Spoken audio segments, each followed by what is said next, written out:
and pre-recorded productions. This show is live. Despite our best efforts, anything can happen. Some viewers may be offended. Viewer discretion is advised.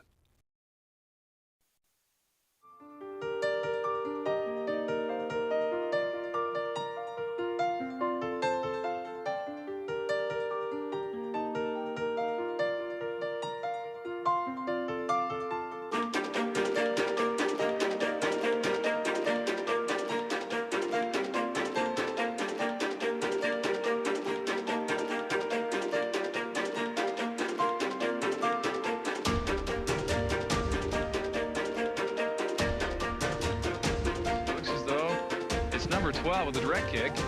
Oh, and it is a goal. Dalhousie. Nice feed, quick shot, score! And the Islanders tie it on Jon Sim's second goal of the year.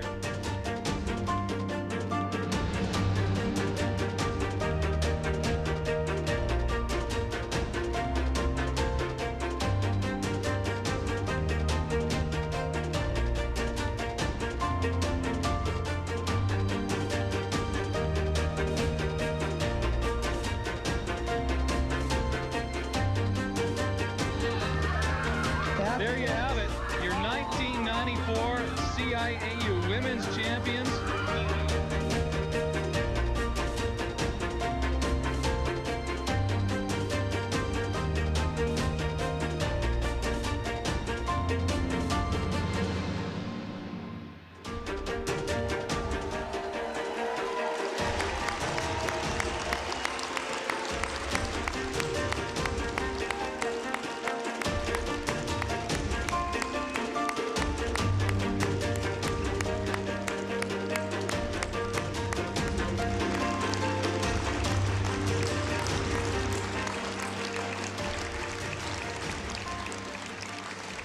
Oh, it is an energetic crowd here at the Halifax Convention Centre. Welcome to the 2022 Nova Scotia Sport Hall of Fame induction ceremony. My name is Bruce Rainey. I am the President and CEO of the Nova Scotia Sport Hall of Fame, and for the 22nd straight year, the host of Induction Night. And this is just a wonderful night on the Nova Scotia Sport calendar. Let's not waste any time. I ask you to turn your attention to the back of this room as we welcome the class of 2022.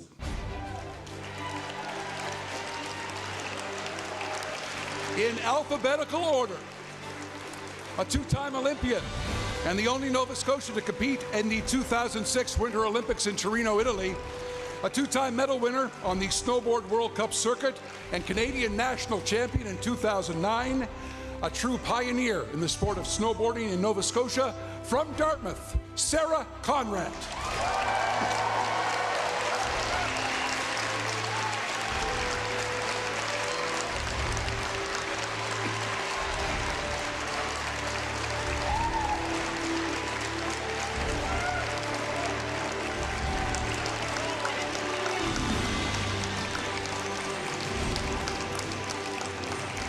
As coach of the Acadia Axemen hockey team from 1986 to 1994, he led his team to Nova Scotia's first ever CIAU Hockey Championship title in 1993, a two-time winner of the CIAU Coach of the Year, and a three-time winner of the same honor from Atlantic University Sport. He has coached in the NHL, the AHL, the NCAA, and the 2014 Olympic Games in Sochi. From the corner of Kennard and Roby in Halifax, Mr. Tom Coolen.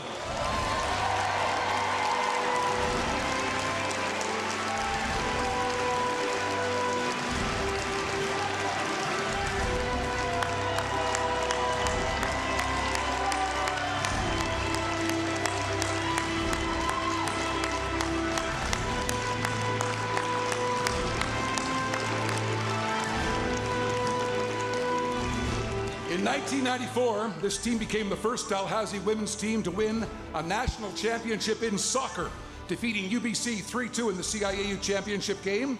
The team featured 4 CIAU tournament All-Stars, and 17 of the 21 players on the roster are Nova Scotia born. The 1994 Dalhousie women's soccer team.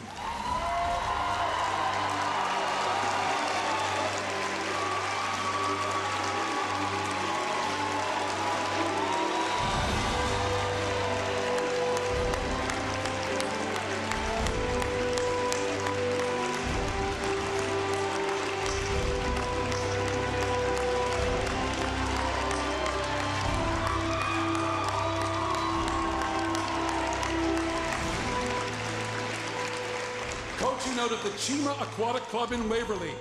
He has developed and coached 9 Olympians, including Hall of Famers Karen Furno, Michael Scarola, and Richard Dalton. He led the Chima Paddling Club to 3 consecutive national titles between '94 and '96. He was also coach of Team Canada at 4 Olympic Games, 2000, 04, 08, and 2012. Please welcome Laszlo Chum Ladorovsky.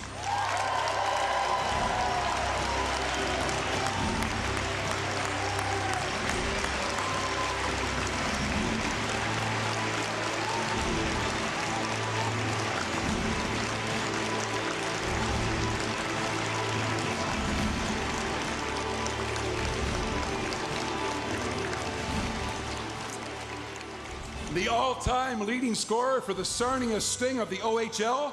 He went on to play 469 career NHL games, scoring 75 goals and 139 points and winning a Stanley Cup with the Dallas Stars in 1999. He later played for the Philadelphia Phantoms of the AHL, winning a Calder Cup in 2005. From New Glasgow, Jon Sim.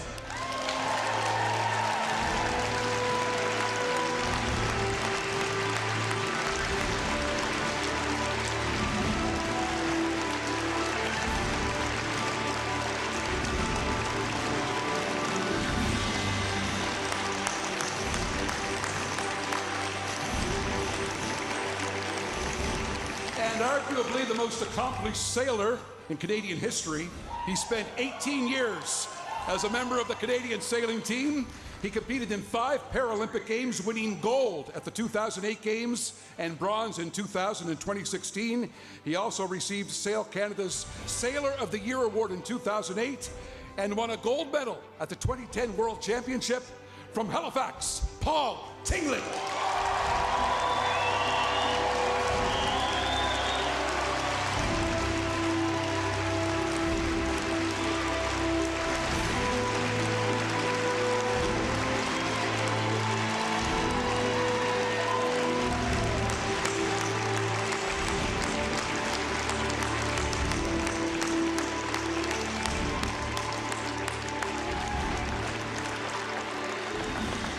Ladies and gentlemen, your class of 2022.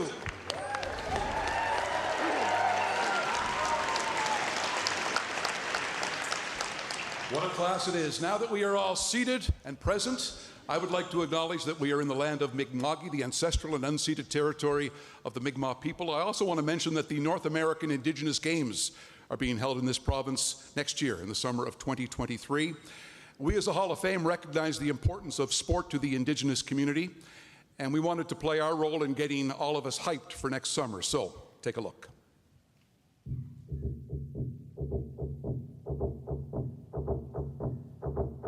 All living things on earth have a spirit. Every aspect of life is connected to one another. It's time to lift our spirits. It's time to reconnect. It's time to take a seat at our table for the North American Indigenous Games. The celebration is coming to Nova Scotia, where our hearts are big, arms are open, and spirits are strong. Sport and culture allow us to show the collective potential of our bodies, minds, spirit, and of our people. Join more than 5,000 young athletes from over 750 Indigenous nations across Turtle Island as they come together to learn, share, and grow. The 2023 North American Indigenous Games welcomes everyone. Let your spirit out to play. Dalhousie. We're saving you a seat.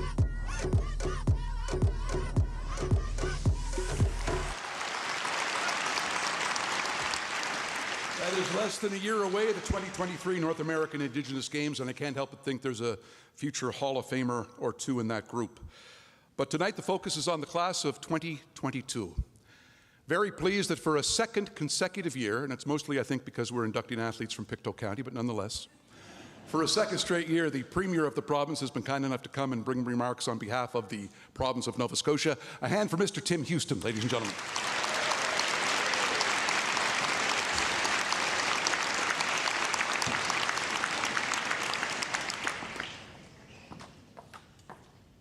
Thank you, Bruce. And we have more in Pictou County, too. Don't stop yet. Listen, folks, what a thrill to be with you here tonight. This is an incredible event honoring some incredible people, this is a real Hall of Fame. This is a real Hall of Fame. This is not a, This is not a, it's somebody's turn Hall of Fame. This is the real deal. So congratulations. What a thrill to be in the room with the inductees tonight. The Dal soccer team, of course, Sarah, the coaches. What a impression you made on your sports. I do want to give a shout out to, it's a particularly special night for me. I actually know two of the inductees personally. Paul Tingley helped me get through. He actually helped me get through high school math. We were math partners. So he's a good sailor, he's a great guy, but he's actually a pretty good math tutor as well. So congratulations, Paul. And Jon Sim, one of my best friends. So proud of Jon and his accomplishments. And what I want to say to the class, now 606, I think, inductees into the Hall of Fame, each and every one of them ambassadors for our province. I know firsthand from seeing some of the current class in action for sure, and some of the past inductees. Every single one of them cares about our communities. They give back to our communities. They coach, they mentor, and they just make sure that things are happening. So I want to thank you for your commitment to our province. Thank you for being tremendous ambassadors for our province. We are, your athletic accomplishments are legendary and Hall of Fame worthy in every sense of the word, but the people you are is what really sets you apart. So thank you. It's my honor to be with you here tonight. Congratulations. You've done us very, very proud. Thank you so much.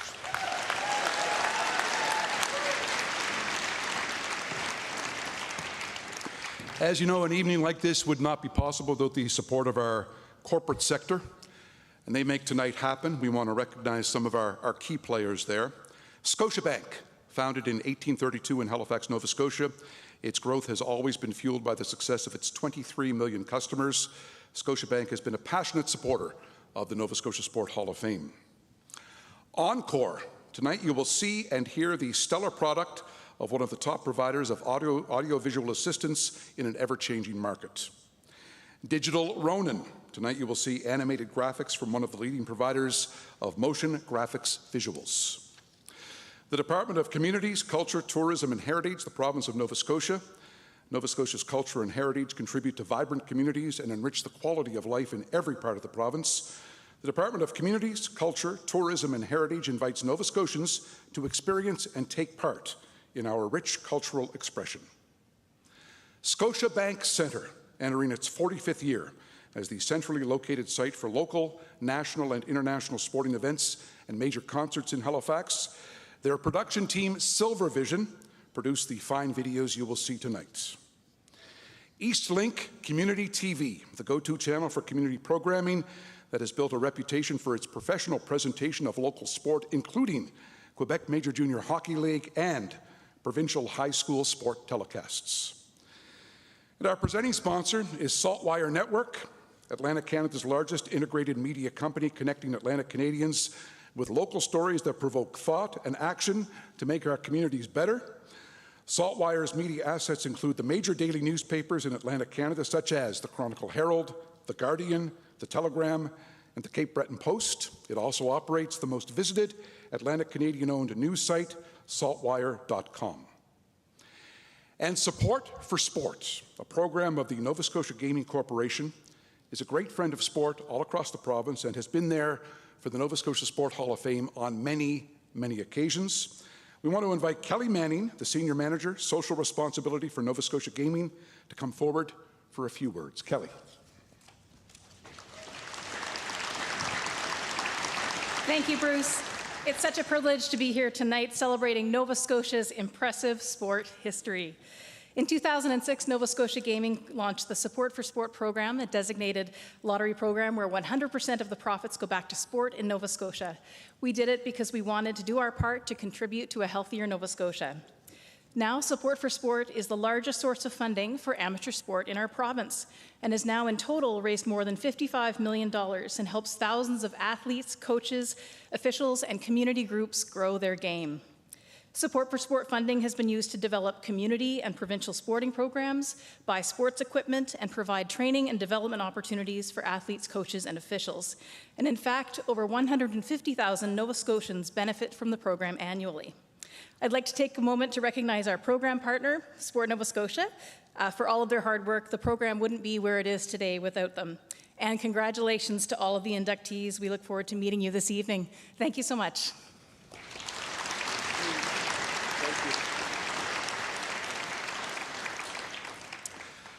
For the past few years, the chair of the board of the Nova Scotia Sport Hall of Fame, he's done a wonderful job for us. In a sea that has often been stormy, he has always been really, really calm, and that's a great thing for an organization to have. Most recently, in 2018, he was co-chair of the National Special Olympic Games in Antigonish, so he's a guy that knows all about giving back. He's here tonight to do that one more time. Please welcome Mr. Mark Shampoo.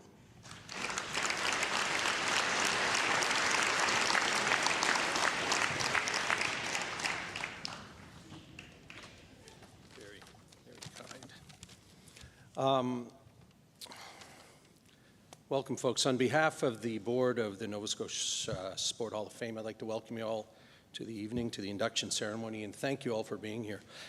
This is an important event, important not only to the inductees and their families, but important to the many folks that devote so much time to the hall, promoting it and maintaining the hall. That there are so many people here tonight, I think we're approaching 800. It is clearly an acknowledgement of the fine work these people do, but it's also an endorsement, in my opinion, of the importance this hall has in this province. So we thank and appreciate you. The event doesn't happen without the efforts of our fine staff. So when I thank Katie, Shane, Carolyn, and of course Bruce for the efforts that goes into this evening, it is a true thank you. And in the year in which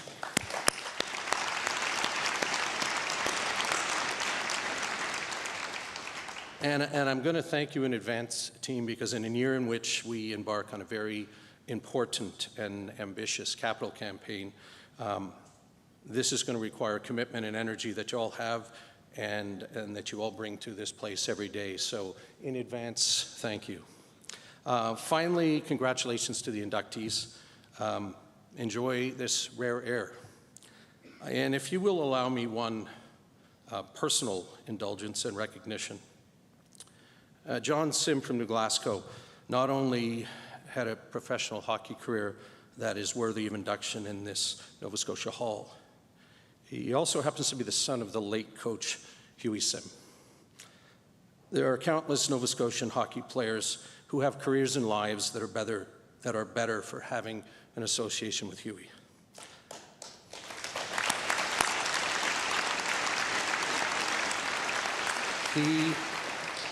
He was an important man in Pictou County and Atlantic Canada, and he was an important person to me. And I just know that he would be very proud here tonight, Johnny. Again, thank you all for being here, and enjoy the evening. Thank you.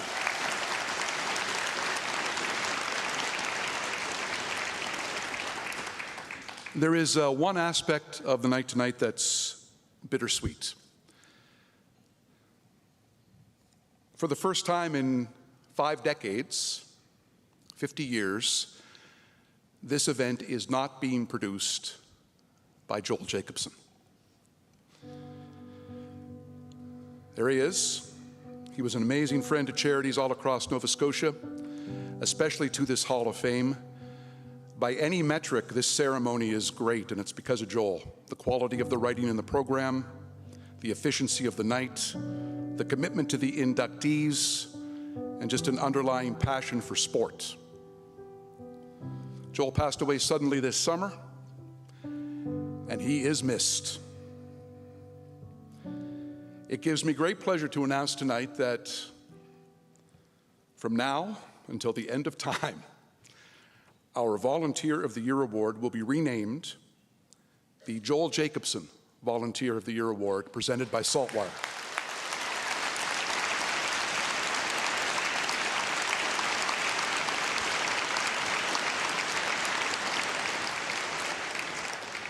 To join Mark Shampoo on stage, this gives me extraordinary pleasure.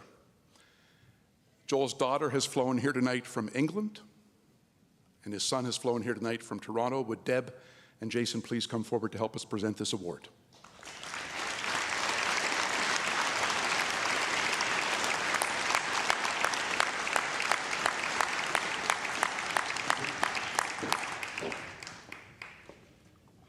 And so, to announce our Volunteer of the Year for 2022. I mentioned that the past couple of years, and we are not alone here as a nonprofit, it's been bumpy at times, and to help guide us through, we have needed really strong at times legal counsel and advice. I'm not sure Stephen Russell ever signed up for the year we just had, but thank goodness he was there. Thank goodness he was there to get us a brand new lease and keep us calm and keep us informed and keep those waters still. What a pleasure tonight to announce the inaugural recipient of the Joel Jacobson Volunteer of the Year Award, our legal counsel, Mr. Stephen Russell.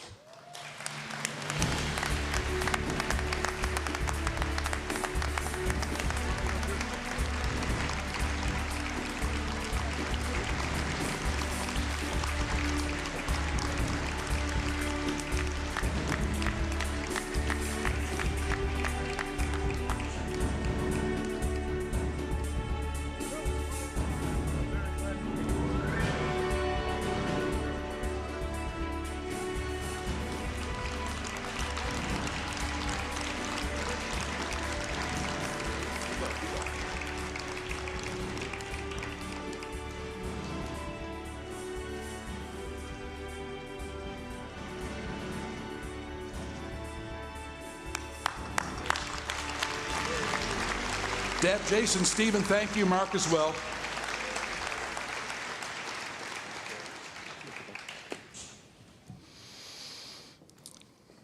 During the past year, several honored members of our hall have passed away. We want to take a moment to honor them as we continue along. Harold Red Conrad, Halifax St. Mary's Junior Hockey Team, 1947-48. Tony Egan, 2001 King of Donair Soccer Team, the coach. Barbara Frayne, Halifax Arcade Ladies Softball, 1946-49. Emilio Marty Martinello from the sport of football. And from the sport of golf, John Juk Monroe. If you could take a moment of reflection to think of them and other Hall of Famers who have left us.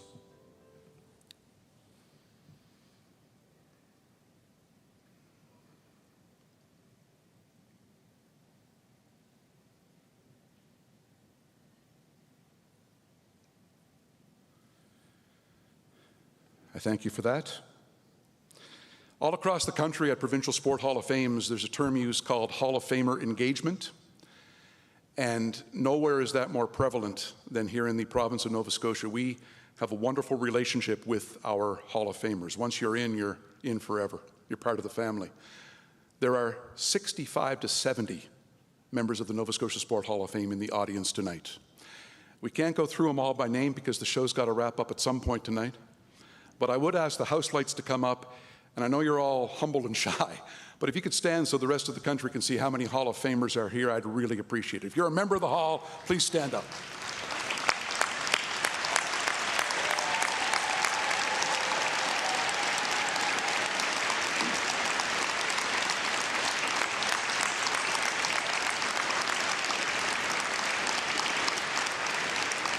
Thank you so much, and at the reception tonight, you'll have a chance to meet these outstanding Nova Scotia sport heroes. Just about time to induct our class of 2022. I want to introduce you to a member of the Nova Scotia Sport Hall of Fame, one of the top 15 athletes in Nova Scotia history, an Olympic medalist, a Nova Scotia sporting legend, and the chair of our selection committee. Mark Smith, would you come forward, please?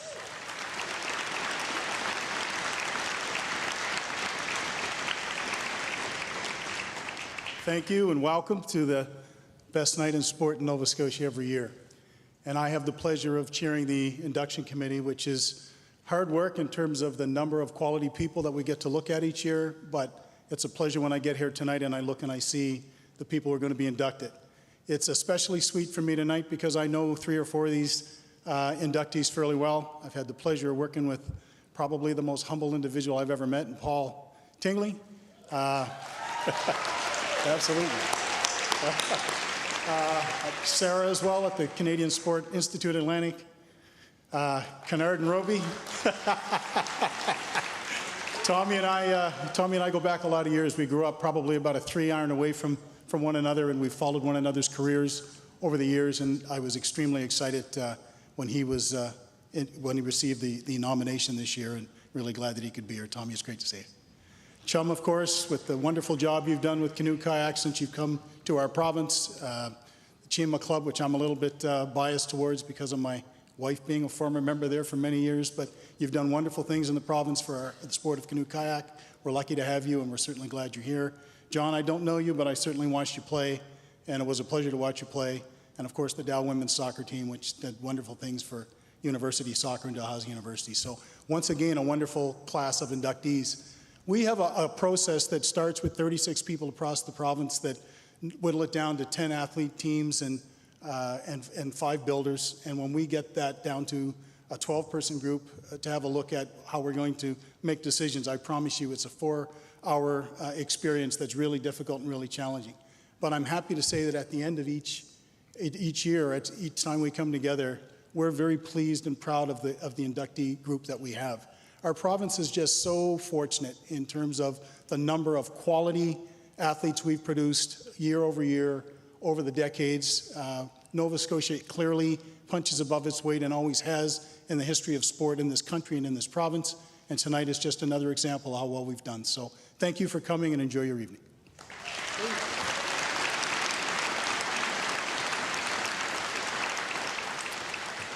And folks, that is your pre-show. We're going to take about a 2-minute break for a commercial. Back shortly. The 2022 Nova Scotia Sport Hall of Fame induction ceremony continues on Eastlink Community TV. Don't go anywhere.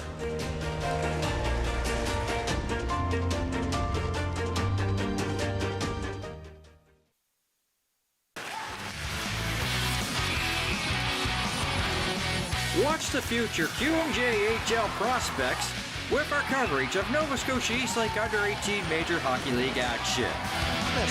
Coming in on the breakaway, Christmas other side, Logan O'Neill. Halifax McDonald's versus Sydney Rush, Saturday, November 26th at 7 p.m. Available only to Eastlink Video customers. I think I've always been a positive person because a lot of the time you do things subconsciously without relying on sight. And I find you do a lot of stuff through memory. You can't tell if you see a person walking down the street. You don't know if they're visually impaired or not. CNIB gave me support when I needed it. My name is David and I like to start my day off right. What happens when you have your artist in? Your artists draw other people in because people like to be around the arts. And once the artists begin to do what they do and do it well, people come. People are drawn to it. Highest Tides and Green Grass, introducing St. John's newest hitmakers. Sunday, November 20th at 2 on Eastlink Community TV, 10 and 610. This year, 4,000 Canadians will be diagnosed with pancreatic cancer. 3,900 will die. Yet less than 1% of cancer research funding goes to finding a cure. It does not discriminate by age, gender, or race. Barely 1 in 25 survive. Everyone should. To learn more, visit our website at craigscause.ca.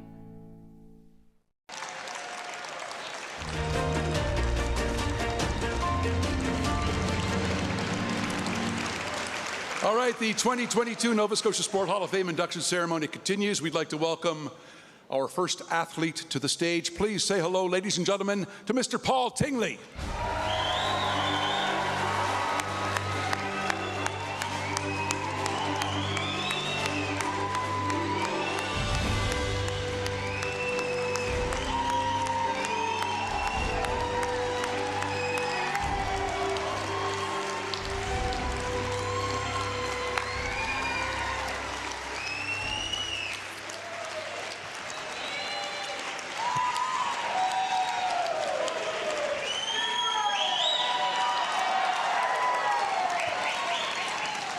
He's slightly popular, this Paul Tingley guy. Listen, folks, you're going to see a lot of videos tonight. I want to acknowledge a young man in the audience by the name of Ben Mendelsohn. He works at Silver Vision at Scotiabank Centre. We hooked up with Ben about 5 years ago, and our life became so much better because he takes such care with these videos. He takes such pride in them.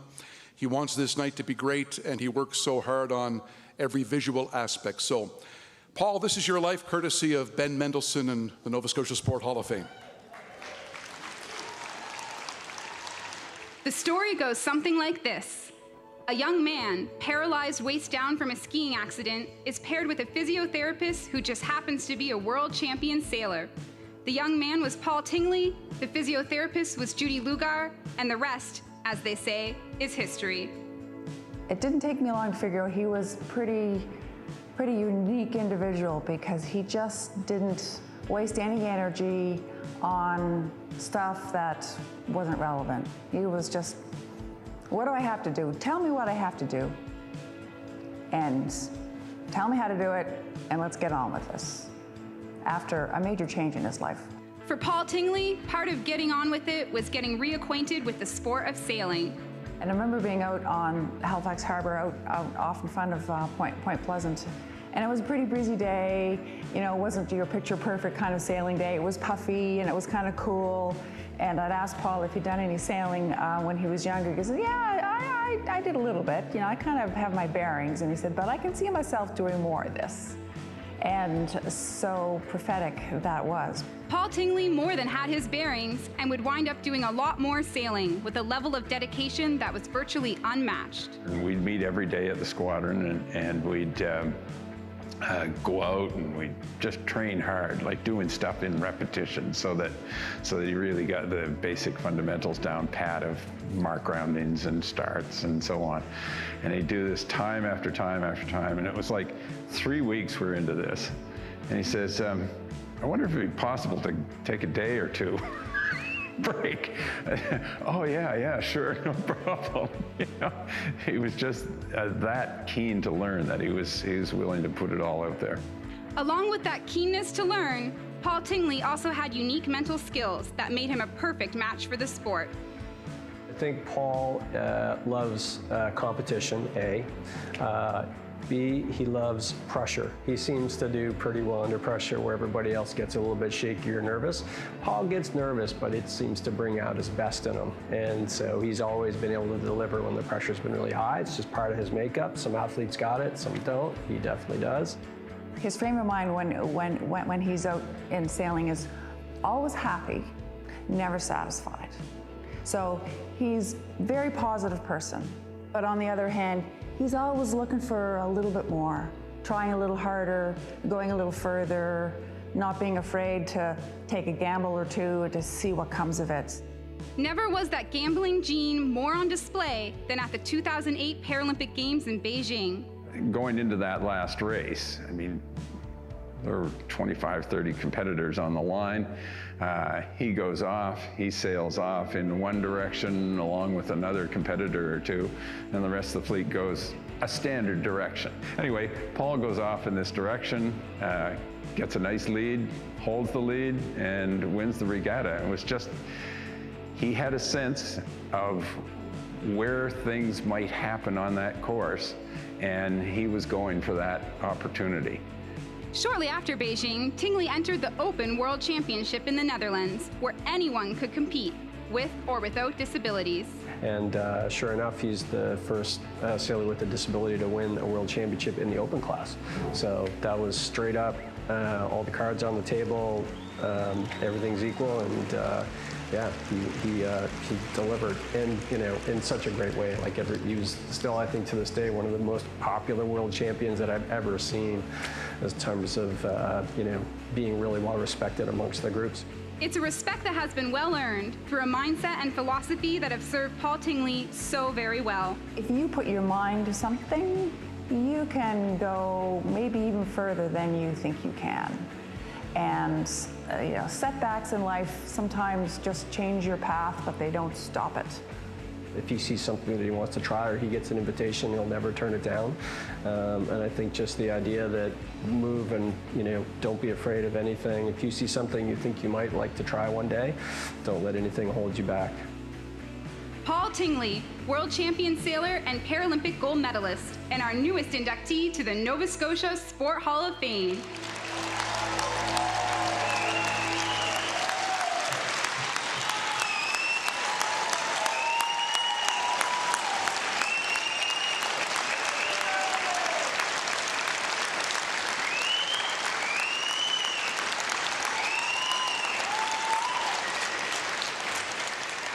To present the plaque, we invite inductee Judy Lugar to the stage, and for the pin presentation, inductee Brian Todd.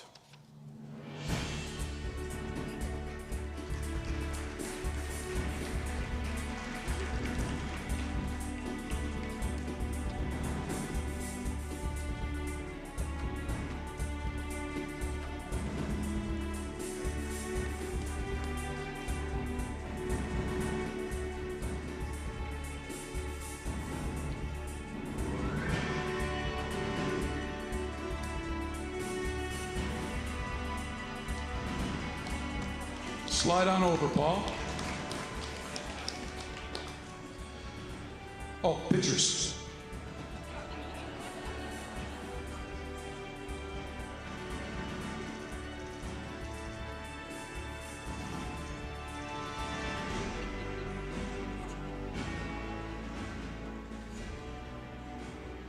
There's no chance I'm ever getting in this chair as an athlete, so I'm taking the opportunity right now.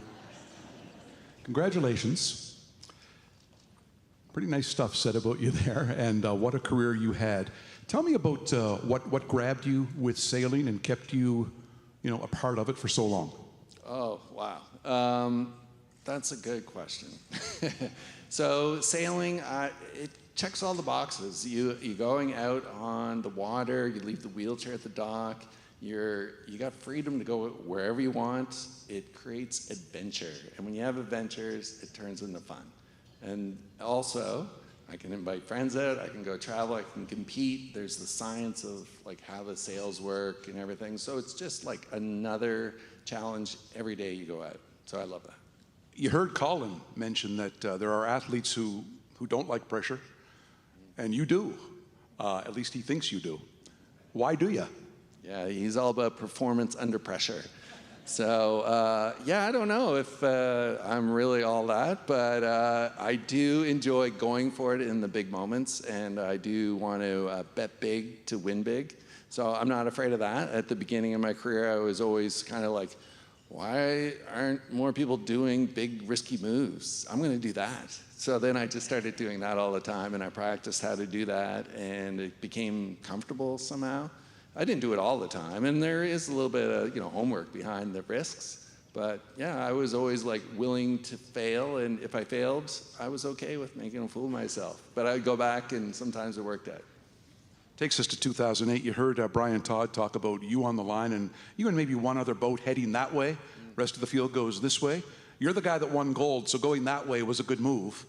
What is that instinct? What goes into that sort of instinct?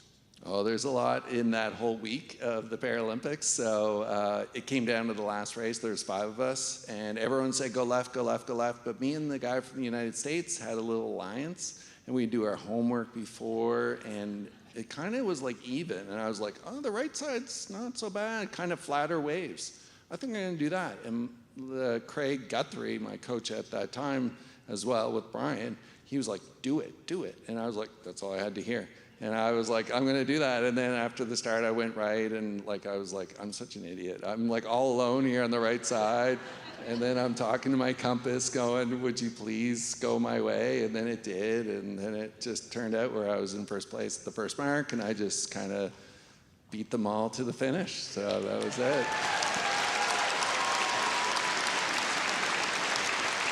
I'd love to hear what it meant to you to win an open World Championship in 2010. It speaks to sailing. So it levels the playing field. You can do anything to the boats for your ability. And for me, everyone steers able-bodied with their feet, but I had to use a joystick kind of thing. But it was like only like 5 seconds out of an hour that I was like impeded by this. So I didn't really feel like I was like lesser than the others. So if you believe that you can do it, then that's a powerful thing. So that's what I did. Yeah. I got one last one for you. So we're going to have a brand new Hall of Fame soon, and you're going to be in it. And here's a question for you. When little kids come into that hall and they look up and they read the Paul Tingley story, what would you love for little kids to take away from the Paul Tingley story? Well, fun.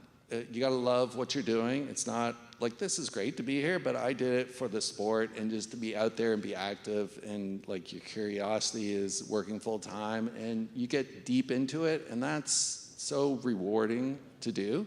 And I've been very lucky to do that for so long. So really just doing something that you love and having fun, and then results will come, I think, after the love is there. So words to live by from our newest inductee, Paul Tingley, ladies and gentlemen.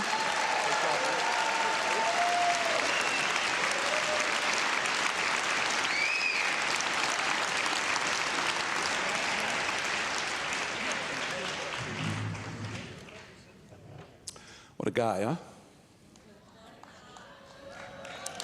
Just awesome. Could we have Laszlo Chum Ladorovsky come to the stage?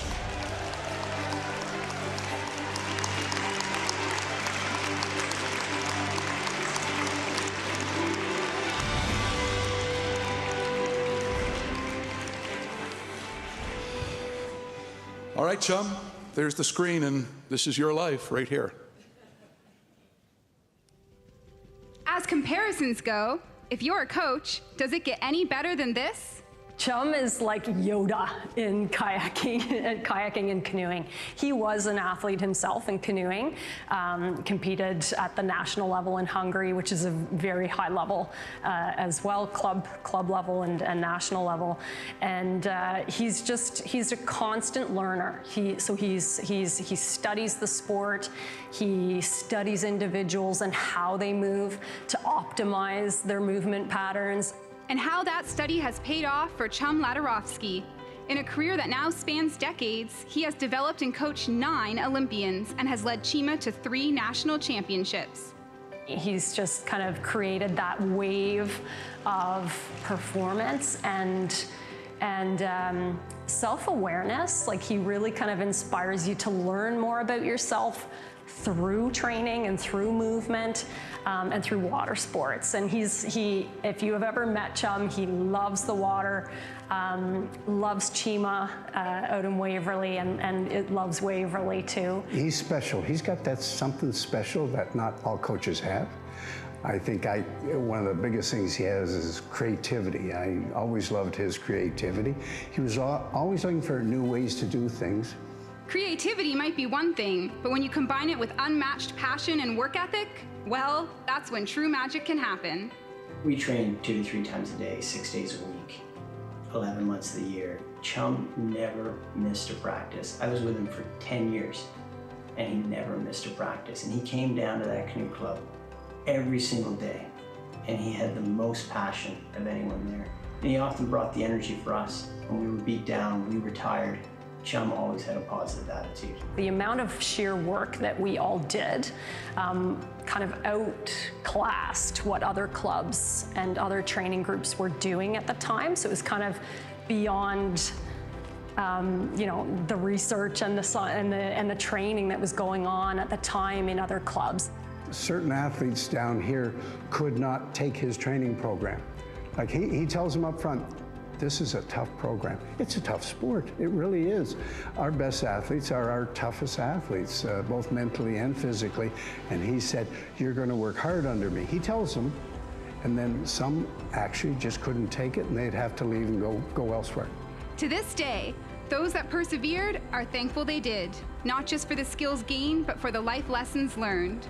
Chum I think he's the greatest coach that's ever lived in my experience with coaches. I think he's one in a million. He is just so positive, so encouraging, so inspiring.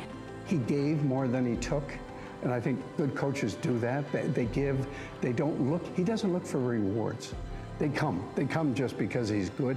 The way he approached training, his commitment to the sport, he has inspired so many athletes to reach their potential.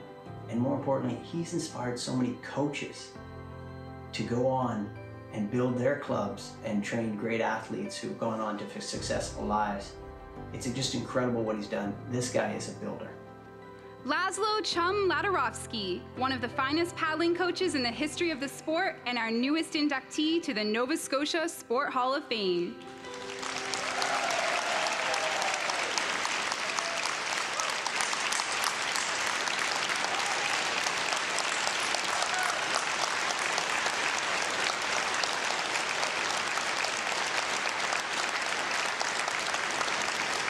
Yes, indeed. To present the plaque, we'd like to welcome Angela Fitzgerald and her son Cam Hall. These are athletes who have been coached by Chum across the generations. And to present the pin, inductee and world champion Karen Furno.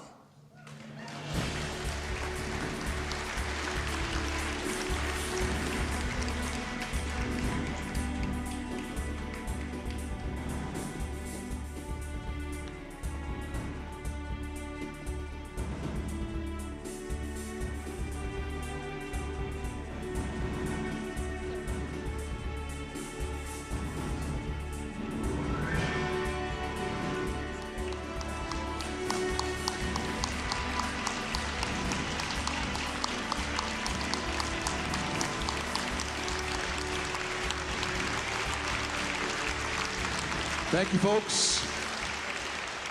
Chum, let's have a chat. How about this year for this guy? First of all, right here, inducted into the Order of Hungary this year. This year, the Chum Ladorovsky Fitness Center at Chima was unveiled and built. And tonight, enshrinement into the Nova Scotia Sport Hall of Fame. How did you come to Waverley 32 years ago? How did that happen? I came by airplane. No, it was actually winter time, so winter time sailing kayak is pretty rough. I always said like selling ice cream on the North Pole. Yes. Wasn't too many kids at the program, but step by step we built up the program, and here we are. Did you plan to stay for 32 years when you came to Waverley? No, originally I came for 3 months. And it's pretty long. And they always extended until we decide we're going to stay. Yeah. Your name is Laszlo Ladorovsky. That's correct. Everybody calls you Chum. Why do they call you Chum?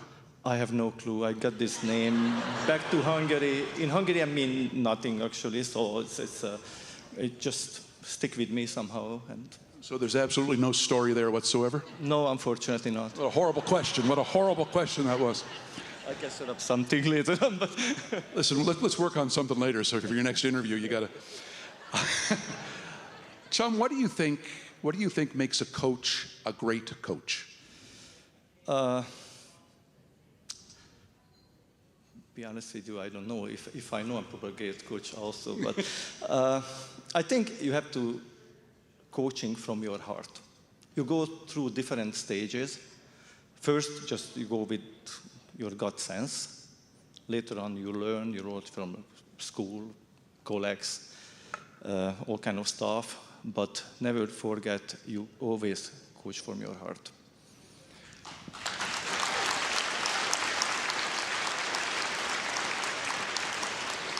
You've had remarkable success. For 4 Olympic Games, you were the national coach for Canada.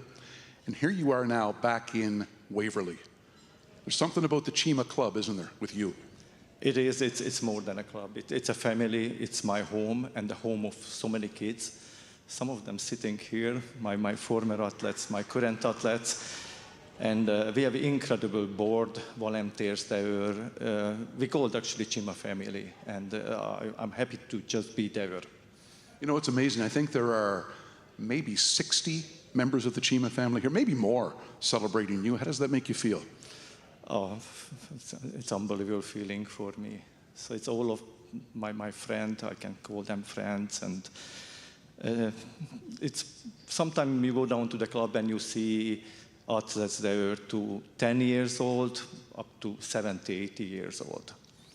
So we have an incredible program for any level, any ages. You going to retire anytime soon? No, I don't think about it at this moment, no. I think many people are happy to hear that. Folks, Laszlo Ladorovsky, our newest inductee.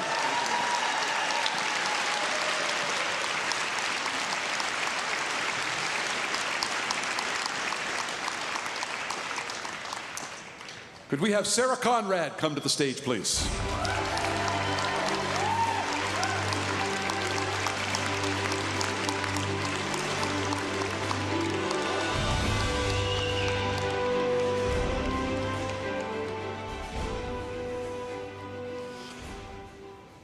A lot of scary moves in this video. Take a look at the life of Sarah Conrad right here. She was the ultimate long shot, coming from a province without year-round snow and without Olympic-sized snowboard runs, and making it to 2 consecutive Olympic Games. In fact, many still call the story of Sarah Conrad unlikely. We're lucky to get on snow by late December, and then we're lucky to make it to the end of March. And with climate change, I'm sure that's going to get even tighter. So I think that's probably the biggest challenge. It's really against all odds if you kind of look at BC and Alberta and the landscape across the rest of Canada, that Sarah was able to hold a place on the Canadian team for so long, and really just be at the top of Canadian snowboarding is just, yeah, it's remarkable.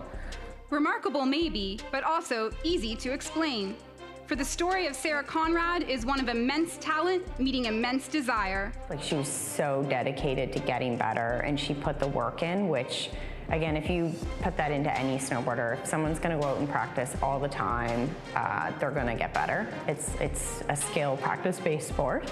She never let her situation bring her down either, like being from Nova Scotia. So she went to Martok all the time. Her family went to Martok all the time.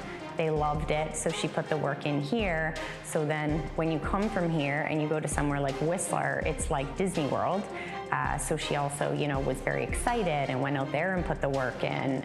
Sarah was definitely the first girl who was kind of like out there with the guys in snowboarding. I think that really contributed to kind of other young girls, including myself, getting into the sport locally, and then even, you know, nationally and internationally when she was competing, she was always commended for her, like, her style and her kind of grace when she rode the halfpipe.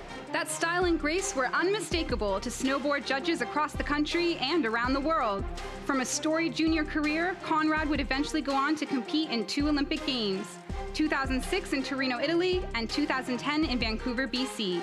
She'd also win 2 medals on the Snowboard World Cup circuit and a Canadian championship in 2009. Sarah would always sort of like go against the grain and do the more technical tricks, and she was always kind of like one of, you know, a few women in our field who would prioritize that versus kind of taking the easy route, and I think that just garnered a lot of respect for her. It was a respect that went beyond the snowboard run and extended to the daily activities of the Canadian national team. They used to have a mantra, what would Sarah do? She was that silent leader. So the younger girls would often say, what would Sarah do in this situation? As kind of a joke, but it wasn't a joke because she was their like steady hand, the one that was always level-headed at the competition, would make the right decisions, and yeah, did the right thing. And that was kind of like our guiding light throughout her whole career. Just still a joke to this day. But Sarah was just, she was like a good person to kind of follow her lead and make good judgment decisions.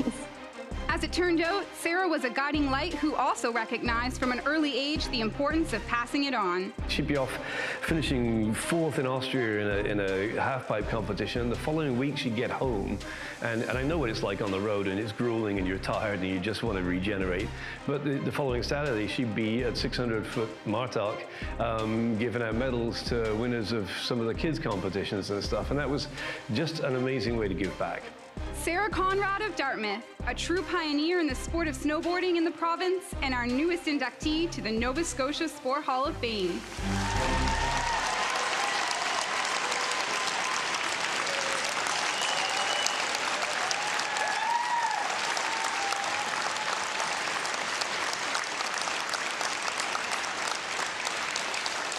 Yes, indeed. To present the plaque, Kelly Manning, the Senior Manager, Social Responsibility for the Nova Scotia Gaming Corporation. And for the pin, Steve Fairbairn, an inductee and the founder of the Nova Scotia Snowboard Association.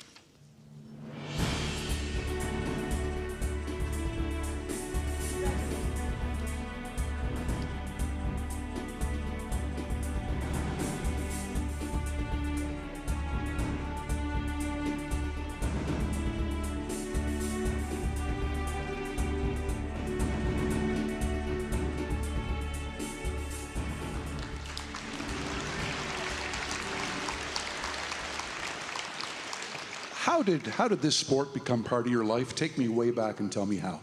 Way back. Skateboarding, believe it or not. I have a twin brother. We started skateboarding, and then what do you do in the winter? I guess you snowboard. So it just, snowballed from there. I had amazing family support. Parents never said no. You want to snowboard? Okay, here you go. And it was awesome. You lived in Dartmouth, so the drive to Martok, you just made that over and over?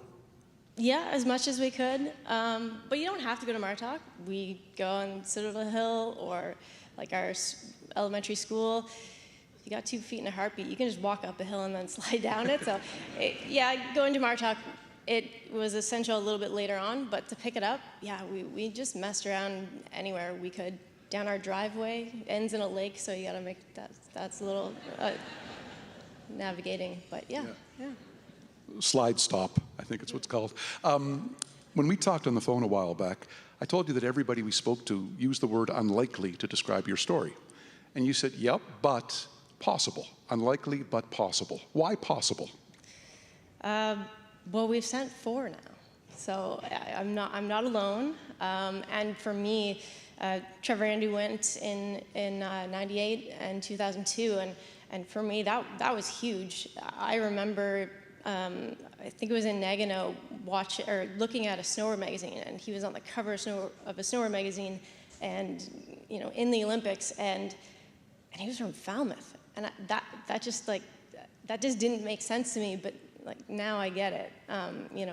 Put your head down and go, and yes, travel, but it's possible. And we've sent 4 athletes to 6 out of 7. That's 7 Olympics that snowboarding has been a part of. That's a statistic that I'm very, very proud to be a part of.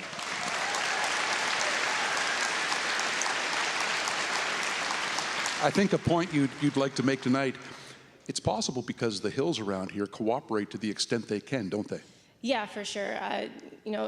A half, so my discipline was half pipe, and that requires a lot of snow and square footage, real estate on the hill as well. And to have that investment at such a small hill like Martok and Wentworth, that was huge.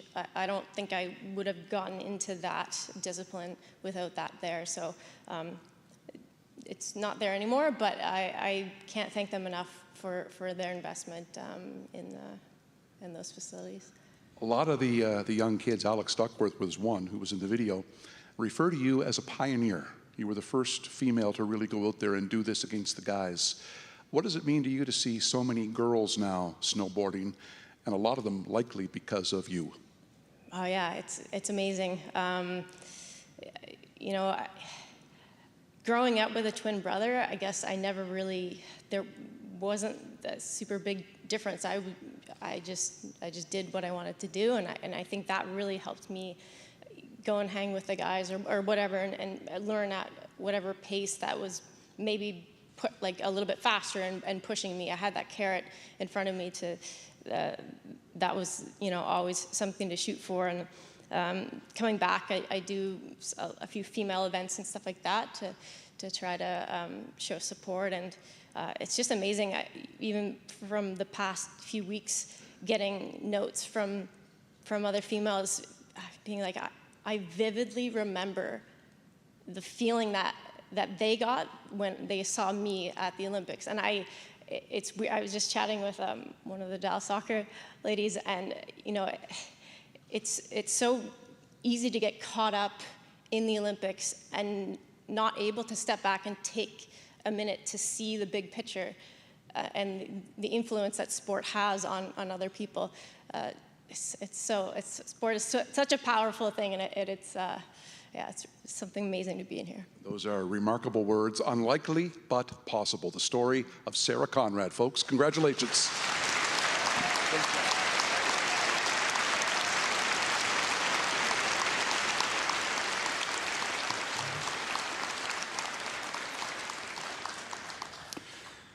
Could we have Tom Coolen come to the stage, please?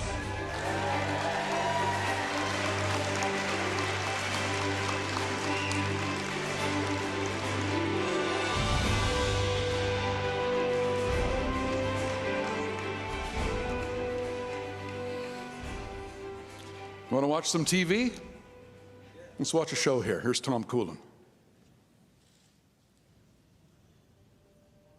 It's a long road from North End Halifax to the NHL. It's an even longer road to the Olympics in Sochi, Russia. But these are roads Tom Coolen has traveled, and it was all driven by a huge passion for sport. Tommy was a tremendous athlete. Like, he was a Canada Games third baseman. He was a running back at Dalhousie. He played varsity hockey at Dalhousie and St. Mary's. I remember one day he ran for 100 yards in the afternoon for Dal football and scored 2 goals that night for the hockey team. You'll never see that again in our lifetime. As skilled as Coolen was, he had the self-awareness to realize that a pro career in hockey was unlikely. So he began to focus on what he saw as the next best thing to playing: coaching. It was an ideal fit from the very beginning. It's a people business. You're managing people. You're trying to get the most out of people. He's got such a good way about him and a good spirit.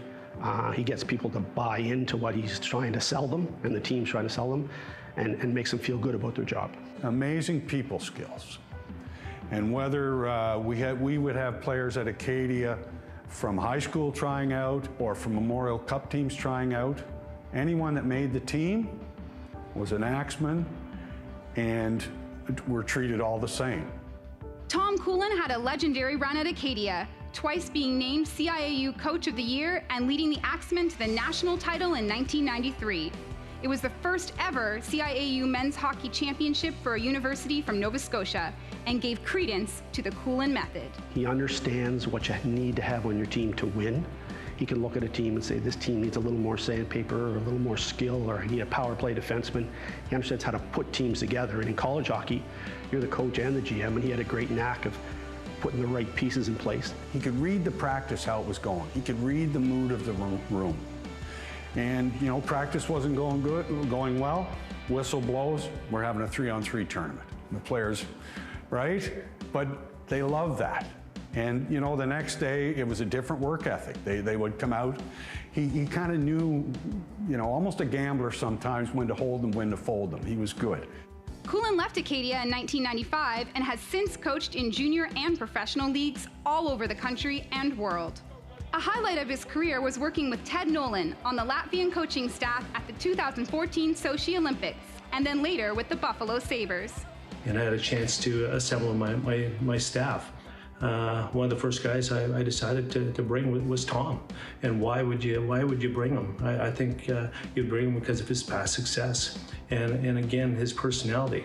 And I think one thing about professional athletes, we get into coaching them technically, but we don't get into coaching them psychologically. And Tom was a very good person on talking to the players about their personal lives and what they're going to do after the game. And sometimes we don't focus on that aspect.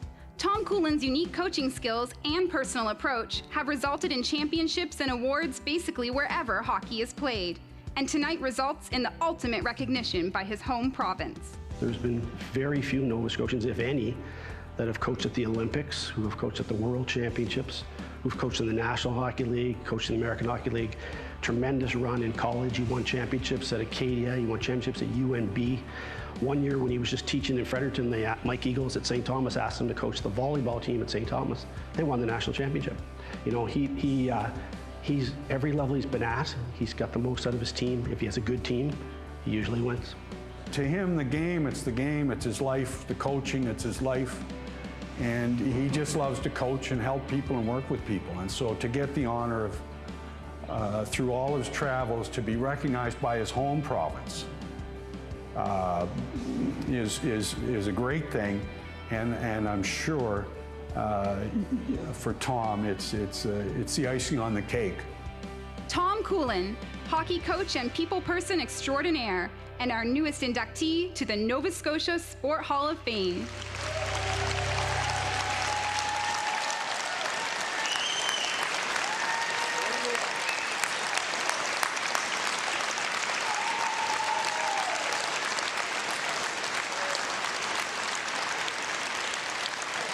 To present the plaque to Tom Coolen, we welcome Michael Smith, the Vice President of Eastlink Community TV.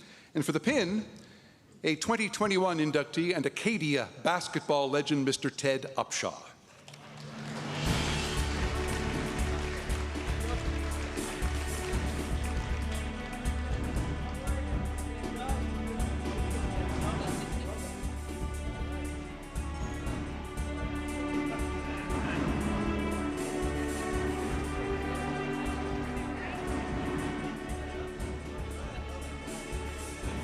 Thank you, man.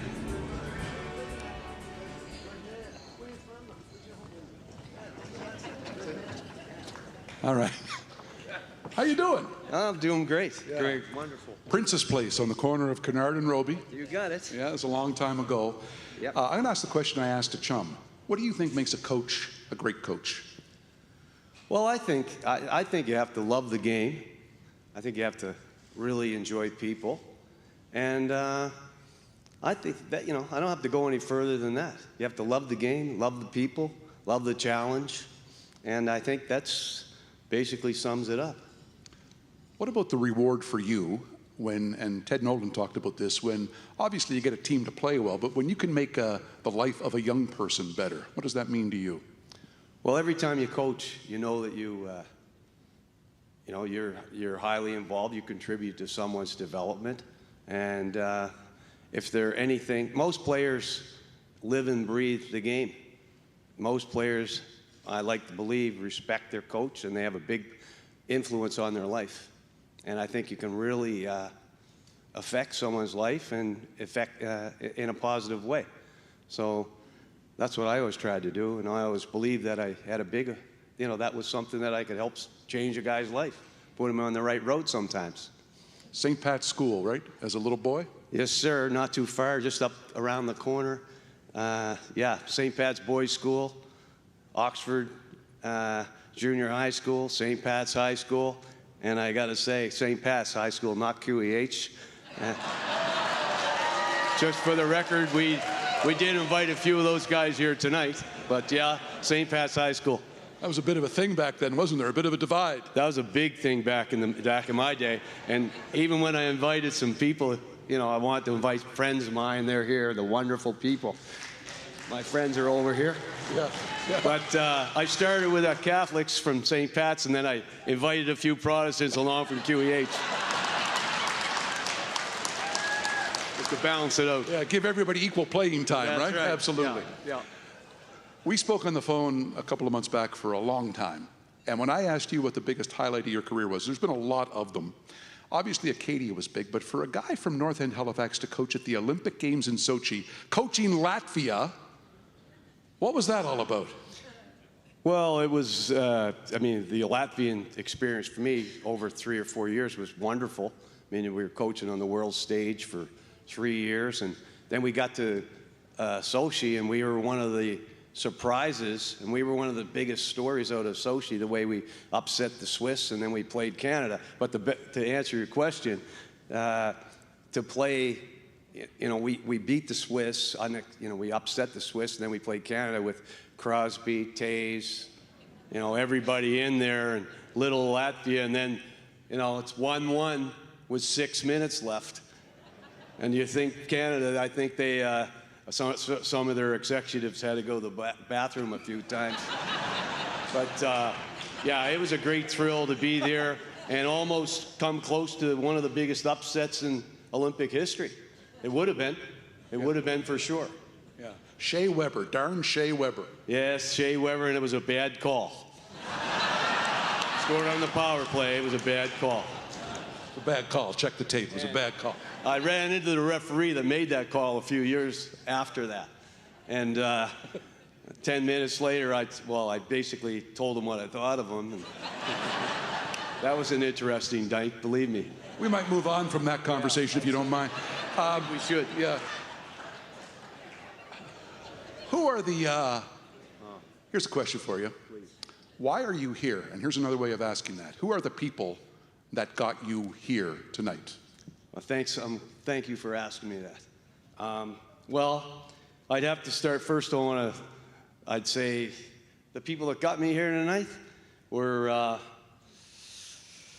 certainly my wife. She's Jane, who's here. She supported me all through my career. My kids, Lily and Patrick, certainly. My brother, Robert, who's here. We shared the same bedroom for 23 years. So he had a lot of influence on me. Longer than you and Jane, for God's sake. Just about. Just about. Anyway, geez, I'd have to say certainly my coaches, guys that are here tonight. Tom Grantham was my high school coach. Pierre Paget and Bob Boucher were my coaches. I think Don Wells was the athletics director at Acadia University. He had a great influence on my life. And really, all my life growing up, north in Windsor and Kennard and Roby, we moved. But my friends that are here tonight, really, my friends, they influenced me. We had a great support system, and we all supported each other all the way up. My teammates at Dal, at St. Mary's, those were the people that got me here. Those guys, and I can't thank them enough. Yeah, I got one last one for you. I know you had a recent conversation with Troy Ryan, who's the coach of the Canadian women's hockey team, and you guys both came to the conclusion that among the biggest honors you could ever get in your career is induction to your provincial Sport Hall of Fame. Yeah. Why does it mean so much? Well, I'm a Nova Scotian, and to be recognized by the people that you care about, and that care about you, I don't think there's anything more important. That's why. Yeah. Tom Coolen, ladies and gentlemen.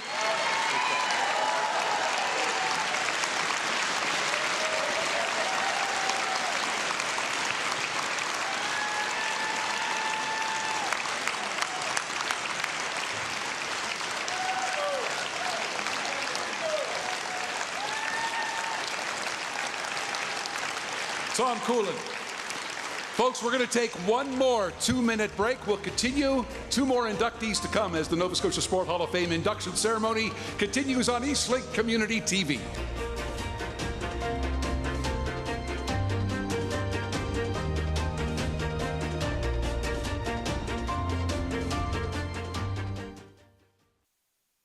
Coverage of the Saltwire Holiday Parade of Lights presented by Eastlink is brought to you by these sponsors. It's the unofficial kickoff to the holiday season. Get cozied up with loved ones and join us for the Saltwire Holiday Parade of Lights, presented by Eastlink. Enjoy an encore presentation Saturdays until Christmas at 4 p.m. on Eastlink 10 and 610. Available only to Eastlink video customers. The wolverine is one of Canada's most solitary animals. Its territory can cover more than 1,500 kilometers. Wolverines will defend their food from much larger animals, giving them a reputation of fearlessness. However, human activities have affected its survival. Today, wolverines are endangered in eastern Canada. We need to help this iconic animal survive. And that's just a start. To learn more about the wolverine, visit hww.ca. QMJHL hockey is back on Eastlink Community TV. Get ready for all the goals and incredible hockey action all season long. Well, here's McKinnon out of the penalty box. McKinnon on the break, and he scores! They've got a chance now, 2-on-1. Scores, and it's in! It's the Mooseheads and Eagles, Friday, November 25th at 7 p.m.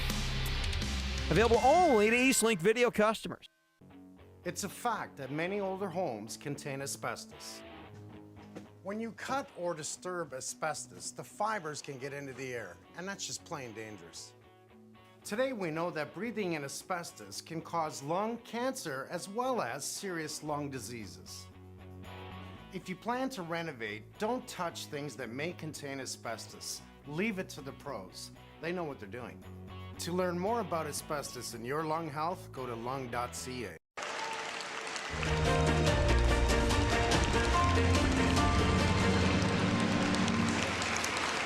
The Nova Scotia Sport Hall of Fame Induction Ceremony 2022 continues now on Eastlink Community TV. We have 2 inductees to go, and just before we do, we wanted to give you a world premiere tonight. This is very exciting for us. You might have heard, but the Nova Scotia Sport Hall of Fame will reopen next year, the year 2023, in Scotiabank Centre with 50% more space than we used to have, so way more space to tell the stories of these wonderful athletes.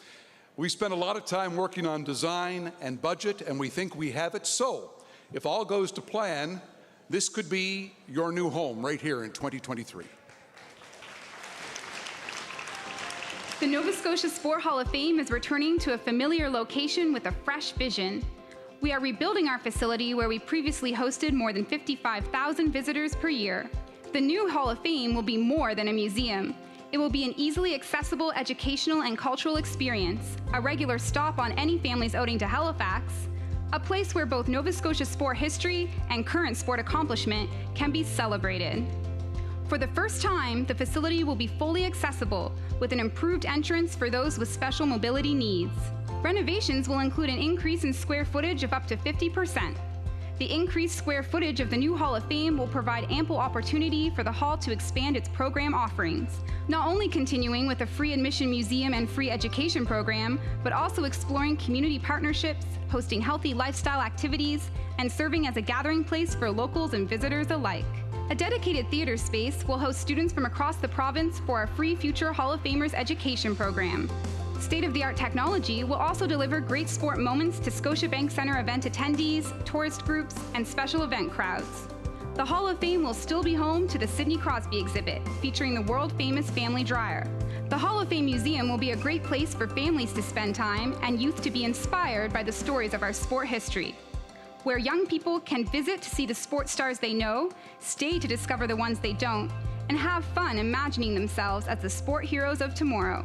The bigger museum area will provide more display space and better recognition of our 600-plus inductees, including a memorable and comprehensive section to honor our Hall of Famers. This area will offer a fitting tribute to those enshrined in the Hall of Fame, a place for inductee family members and all Nova Scotians to share in the pride of these amazing personal accomplishments. More exhibit space will allow for more diverse stories to be told, showcasing the wide variety of sports, regions, and cultural influences that our small province has to offer. We want the new Hall of Fame to be an inspiration to all communities in the province, where all Nova Scotians can feel represented. For the first time, the Hall will be able to bring its entire collection of more than 8,000 artifacts on-site to a permanent home for optimal conservation and preservation of Nova Scotia's sport heritage. These items are more than just baseball gloves, trophies, and hockey pucks. They're irreplaceable memories, stories, and symbols of achievement. They are the legacy of our province's rich sport history and the people who they represent. The new Hall of Fame will have interactive games and dynamic displays to keep visitors entertained, engaged, and returning again and again. Our goal has always been to be the best provincial sport hall in Canada, and we believe it is our role as a Hall of Fame and museum to create a welcoming community hub that honors the value of our sport history and truly takes the words celebrate, educate, and inspire to the next level.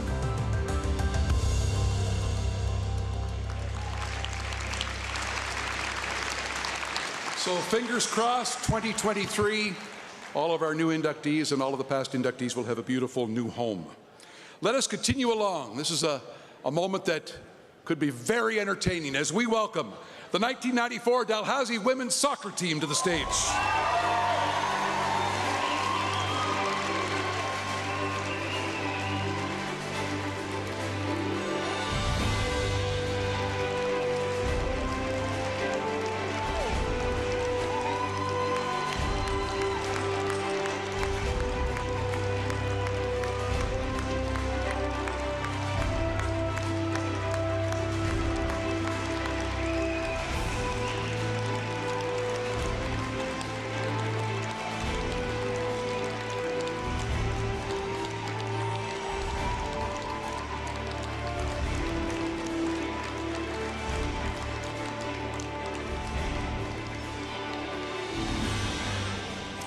All right, champions from '94, folks, here is their story right here. In the early 90s, women's soccer was growing at a rapid rate in this country, and the Atlantic University scene was extremely competitive. We went through the season neck and neck with a lot of different teams, including Acadia. We had a really challenging time with Acadia. It was always back and forth. The game was tied or one team would win by a goal. We knew that often a winner that would come out of this conference, that would represent this conference, would often have a very good chance at vying for a national title. So yeah, it was an exciting time. So in 1994, expectations were high for the conference and for the Dal women's soccer team in particular. They had come so close to winning a national title the year before, and many star players had returned. But a slow start to the season frustrated coach Neil Turnbull, so much so that he decided to implement an especially memorable practice drill. We used to do 1 quarter, 1/2, 3/4, and every girl on the team will understand what that's all about. We would train for hours going back and forth across the field with Neil yelling, cheering at us, and we'd have to go across the field at a 1/4 speed, back across at 1/2 speed, back across at 3/4 speed, and then all the way back at full strength. And we would do that not once or twice, but many, many times. He somehow knew how to get the most out of his athletes, and it was almost like he would break them down all season, just work them hard, and it would almost drive them crazy. And then just before playoffs, he would build them back up again and ease off and give them confidence. We grew closer and closer together, and this is going to sound terrible, but it was because we loved our coach, Neil, but we also hated him. He pushed us harder than we've ever been pushed. And at that time, he was a national team coach, so he knew what it took to get to that next level. For this Dalhousie team, the next level meant a national title. After defeating Acadia on penalty kicks in the AUAA Championship, the Tigers traveled to Edmonton for the CIAUs, and for a second straight year would face UBC in a hotly contested final. It was 2-2, right up until the end. And I remember again, we played, it was a very equally, match game. We'd go back and forth. Leanne Turner made a number of very significant saves that made the difference. But we were back and forth. They would go to their end, we'd go to our end. It was back and forth. It would have been a very exciting game to watch. Coming down. Oh, what a lovely save. What a fantastic save by certainly my vote for the player of the game, Leanne Turner. Exciting might be an understatement. After 2 15-minute overtime halves, the score was still tied, and the Tigers found themselves in a sudden death shootout. It came down to Dal's 6th shooter. And then I just remember the excitement of watching Karen Hood kick that ball in the net, and the little girl from UBC, I forget her name, Jessica something, and hers hit the post. And you could have heard a pin drop when that ball hit the post. And she dropped to her knees, and we just started to scream because we knew that was it. Like, we'd finally won a national championship. Your 1994 CIAU Women's Champions, the Dalhousie Tigers. Winning a national championship is something that nobody can ever take away from you. And all these years later, they get together and they have that bond that, when you go through a process like they went through, it holds you together forever. We were on the map. Like Nova Scotia, this small little province with all of us little players who couldn't seem to crack the national team at that point, and many of us had tried. It was our moment. Like we proved to the rest of Canada, we've got soccer players in Nova Scotia. It set the standard for the program. It was the turning point in terms of, it became then the expectation of the program. To me, that 1994 championship was pivotal in Dalhousie's dominance of the women's soccer over the course of the next probably 5 to 10 years. It doesn't come without a fight. We worked hard to get where we were. We trained hard. We were a great bunch of players who were good teammates and friends, but really worked for each other. And to know just not to give up. Dreams can come true. The 1994 Dalhousie Tigers, the first women's soccer team in Dalhousie history to win a CIAU championship and our newest inductees to the Nova Scotia Sport Hall of Fame.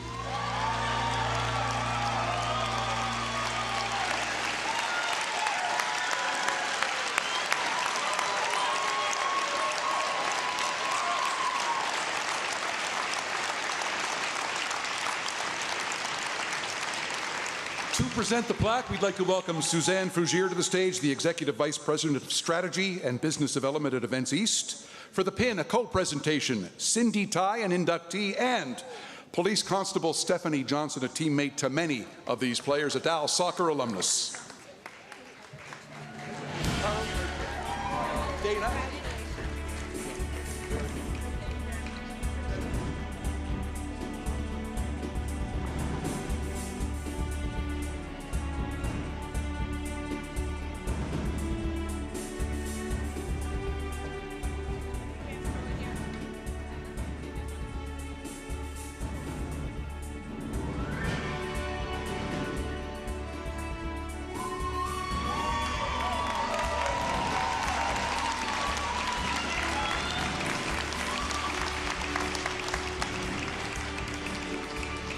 All right, thank you.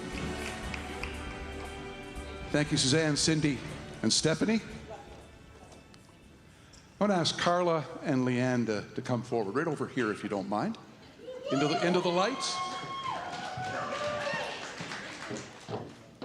There's some guy right there in a pink shirt that absolutely loves you. Who is this guy? Do you know him? Yeah, he's a family member of mine. Excuse him. He's really excited. Yeah, he is. Yeah. It's Hal Turner. Yeah. Good fella. Yeah. Yeah, okay. Yeah. Carla, first of all, tell me what you did last night to commemorate everybody getting back together. This is a great story. Yeah, did you see me walk up those stairs? A little slow. Yeah. We had an inter-squad game, so we all, well, some of us did. The tough ones did. Yeah, we had an inter-squad game, and yeah, it was interesting. So, yeah, we got lots of sore legs and bumps and bruises today, but it was great event. Leanne, you came from California to be here tonight. My goodness, thank you. That championship game, we could have shown, I watched the game like a week ago, we could have shown 15 to 16 huge saves of yours in that game. We showed just a couple. What do you remember about being in the zone that day? Because you must have been in some sort of zone. Well, I had no choice but to make saves, because if you talk about 1993, ooh. I got some teammates in the stands that remember 1993. I mean, it was, you know, it was a no giver for us. We had to come out and we had to come out hard, and I knew I had a job to do, and it was to save as many shots as I possibly could. Wasn't leaving that game that day with another silver medal. Wasn't an option. Yeah. I like it. I like it. Tigers were winning gold, right? Right. Yeah. Carla, Neil Turnbull. Neil Turnbull, your coach, not with us here tonight. And Dana spoke of him in both positive terms and, you know, maybe that he was a challenge at times. Say something about Neil and what he meant to the program and to your team. Oh, that's a good one. Yeah, he just came into and built a program, and the practices were grueling and tough, but both physically and mentally, and I think it's the mental part of a game that he made us stronger. When it came down to things like penalty shots, I think we felt more confident and more prepared, and it's just the things that, it's just all the little things that he did, like Dana would mention, the fitness, and it was not only fitness during training, it was fitness that he expected off the field.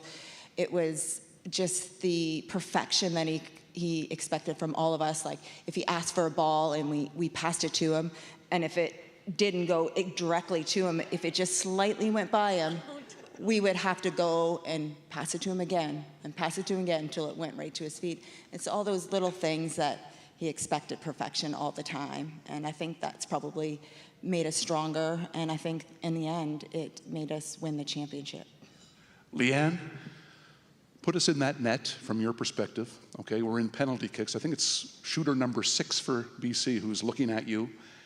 And she shoots it to your left and you're watching, okay?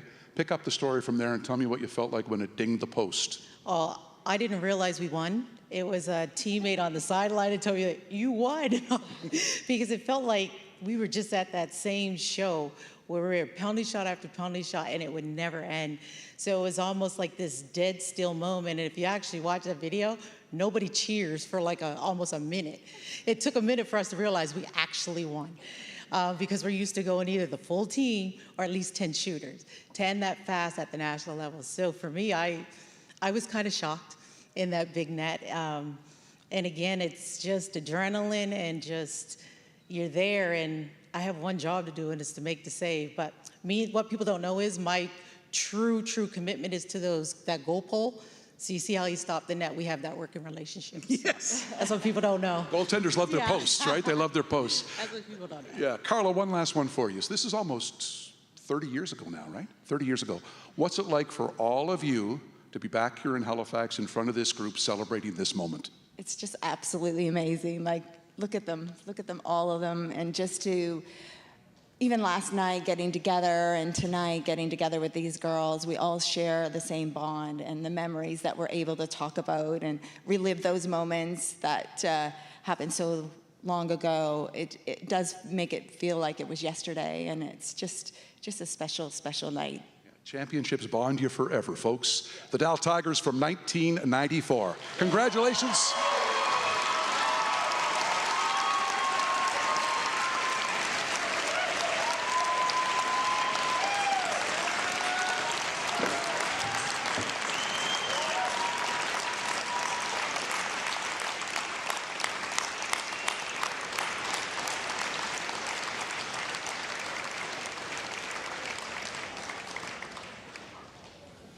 That was an amazing game to watch, by the way. It was one that went back and forth. Dal was up 2-0. UBC tied at 2-2, went to penalty kicks, and the rest, as they say, is history. So congratulations. Final inductee tonight with Jon Sim. Please come to the stage.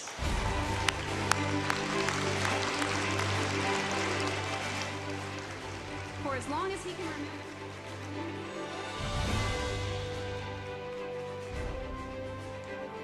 As he settles in, I promised you a good video. We got good highlights in this. You're going to like this. Here's Jon Sim. For as long as he can remember, Jon Sim wanted to be a hockey player. And from an early age, those around him knew he had a chance to go far in the game. He was big in our town and our community. Everybody knew him. Obviously, being a scorer, sniper for us growing up, probably was one of the best players in the league.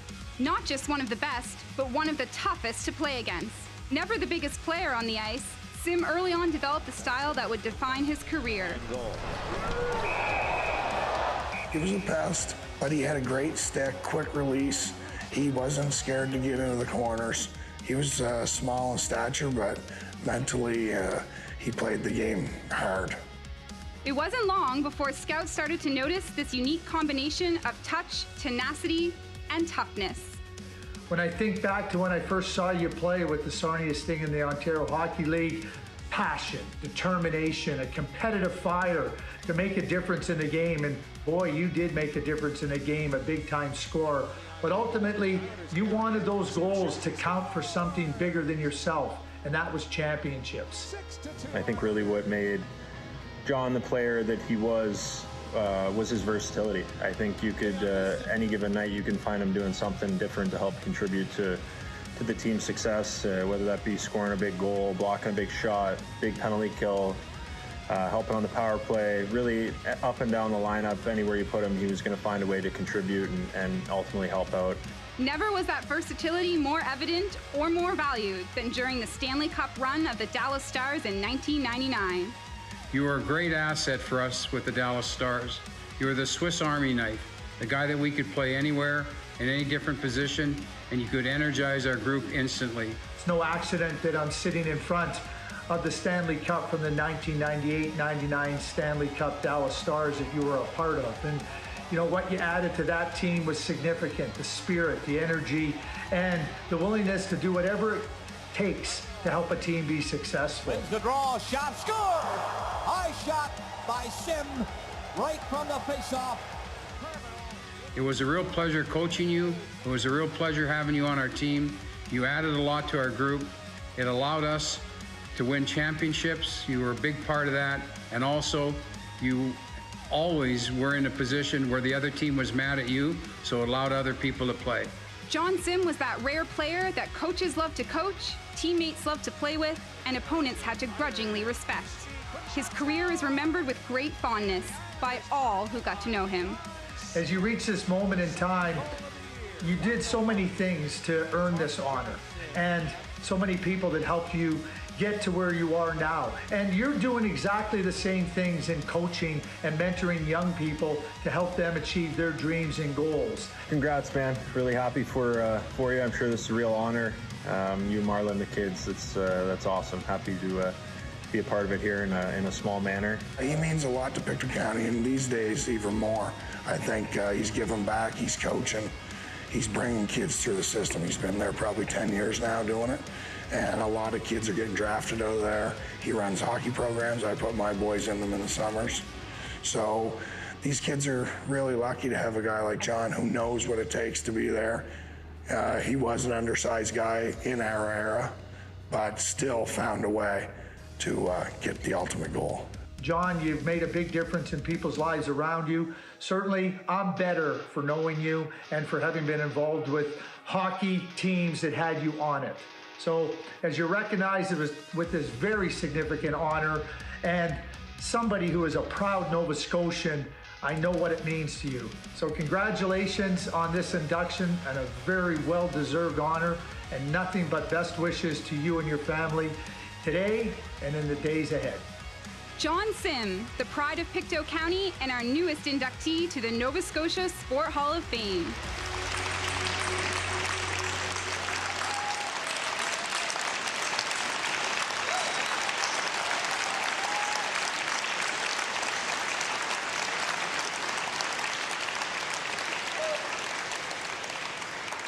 To present the plaque to Jon Sim, we'd like Premier Tim Houston to come forward, his neighbor and longtime friend. And Jon, we had a tough time finding someone to present the pin. These things are heavy, these pins. And we looked everywhere we could find, and finally I made a call to a guy and I said, could you come present the pin, because you might be the only guy strong enough to lift this thing.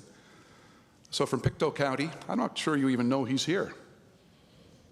Nova Scotia Sport Hall of Fame inductee Colin White is going to come forward and present the pin to Jon Sim.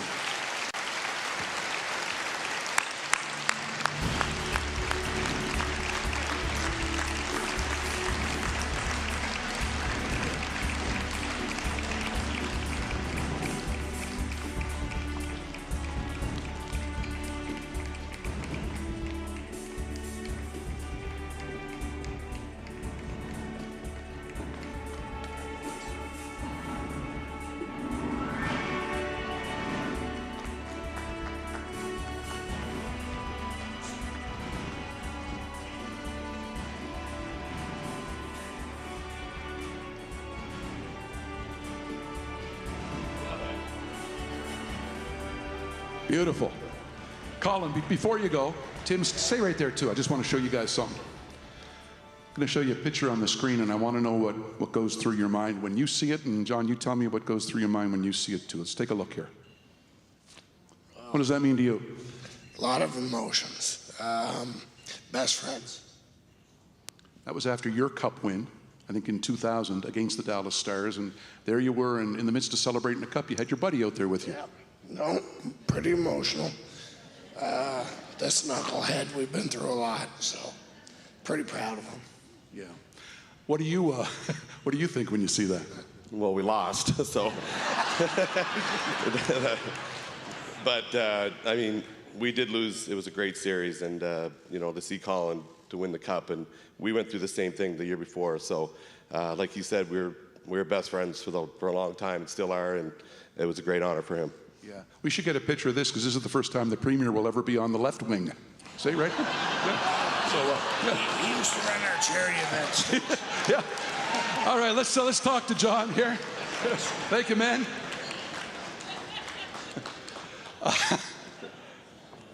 Watching those highlights and how great a player you were from a young age, I can't imagine that there was ever a time in your young career as a hockey player where you were ever cut from a team in this province.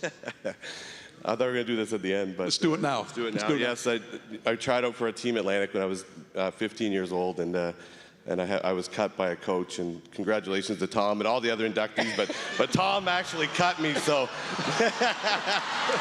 But hey, in his speech, he guided people along, so he guided me along to never, you know what, I got cut, I'll never give up, and I kept going. So thanks again, Tom.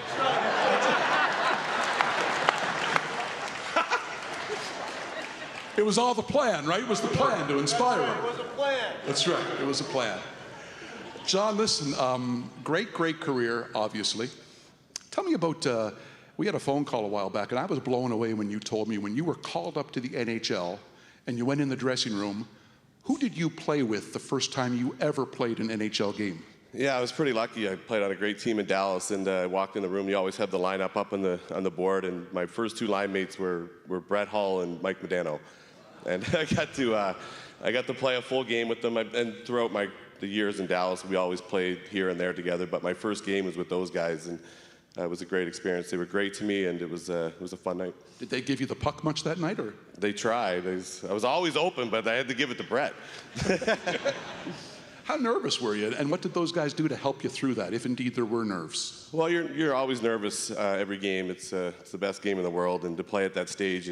But the first one was really, really special in Nashville, and the guys made me comfortable. We went out to dinner the night before, and you just get to the rink, and you suit up just like any other day. But it's a National Hockey League. It was pretty cool. Tell me about your life as a kid and how hockey was always, and I mean always, a part. Yeah, I had two brothers, dad that was passionate about the game, and we play road hockey, we play mini sticks, we do everything, and it was all about the game. And then we loved going to the rink, whether it was school was canceled, we rent the ice. Anyway, we could play the game of hockey. That's what we did, and I loved it, and I still do. Can you name me some good players who at one time played for the Sarnia Sting, just off the top of your head? Trevor Laszlo, Andy Delmore. Steven Stamkos, not with me, but he was a Sarnia Sting player. The list goes on for sure. And who's the all-time leading scorer in the history of the Sarnia Sting? I am, yeah. Yeah. That's pretty good. That's pretty good. Dallas Stars, Stanley Cup, 99. You played a bit and you got to hoist the cup. What does that mean to a kid from New Glasgow? Well, you hear all these stories tonight, which are unbelievable stories, and everyone, it seems like that no one can do it from Nova Scotia, and that was one thing. Like, I'm a proud Nova Scotian, just like everybody else, and we can do it from Nova Scotia. We can do a lot of things, and we're we love the game, we love everything we do, and just because you're from Nova Scotia doesn't mean you can't live in the world stage. Yeah. You're back in Pictou County now. Colin mentioned it you're on the ice more now than maybe you were in your pro career. Give people a typical day or week for you in Pictou County. Yeah, it's usually Monday at the rink, Tuesday at the rink, Wednesday, Thursday, Friday traveling across the province, maybe the Atlantic Canada, and doing a little bit of scouting, coaching, doing all that stuff. So it's a great game, and my wife allows me to do it, and it's great. So thank you for that. But I got young kids in the game now too, so it's just all a big circle. You want to talk about synchronicity? Your mom and dad, 3 boys. Yeah. You and your wife, 3 boys. Hockey a part of your life then, hockey a part of your life now. What does it mean to be in the position to give back a bit now? Yeah, I love it. I mean, like I said, it's an honor to go to the rink and to be able to be a coach and to just put your laces on, your skates on, and go out there and help kids. And now, like my son got drafted last year to the St. Louis Blues, and it was a great honor to see.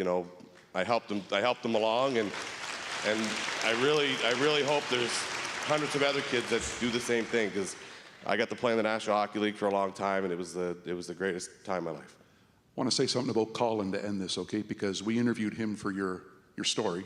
And I said, is there any way you can get back here for that night? And he said, I'm going to find a way. It meant a lot to him. Tell me about just growing up with this guy and the bond you guys forged that clearly has lasted forever. There's a lot of things I can't say that Colin and I did. But he was, you know, we came home in the summer, we trained together, we pushed each other. He's one of the biggest reasons why I played for as long as we did, because we took care of each other. We talked all the time. And, you know, again, two guys from New Glasgow, Nova Scotia, played in the Stanley Cup finals against each other. He won 2 Stanley Cups. I got to win 1. And he was a great friend. He's a great person now. And, you know, I'm honored that he's here. Yeah, there's something in the water in Pictou County, no doubt. Listen, folks, what a night it's been. Congratulations to Jon Sim of New Glasgow, Nova Scotia.